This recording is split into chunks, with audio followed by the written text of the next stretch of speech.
Yayrim senden ben vazgeçmem, vapasız bir vapani unutmam. Yalgan yüreğimden gitmem, sen kalbimde yürüme güzel. Yalvarıp da durma güzel.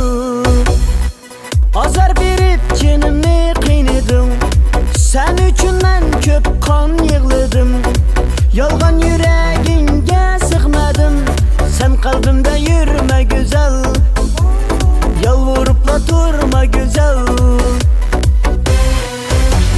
Hayır elvida, yolgaçı yar. Hayır elvida, yarın kaşıga var. Hayır elvida, yolgaçı yar. Hayır elvida, yarın kaşıga var. Men taptıman senden yaxşını, şunda yığlap kalırsan eydim opa.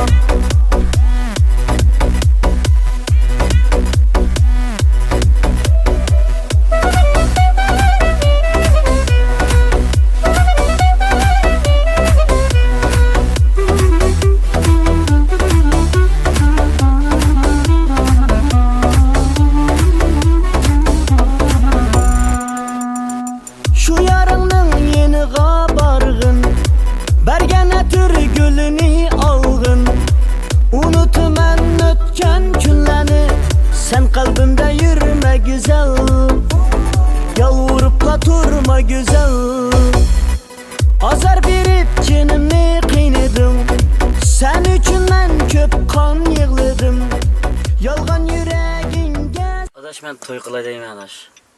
Oy mübarek olsun he. Bak adaş. Kim bilen kaça? Kaç gün küreştik adaş ya. Tamam hep aldadık o. Ha, hele kız var şu maması var. Doğru. O kızla sanmaz kemaydı adaş. Kanda değilse adaş. O kızın közlerden bir yamanlık çıkıp durdu ki. Ya kaya 10 dakika demez. Ya o kızla mal dünya bekle kızdık ya adaş. O nemdeki ne olsa ne oldu? Buldu. Ben sasına beri maçtan aç kuşun beri. Görüşemiz. Sıkmadım, sen kalbimde yürüme güzel.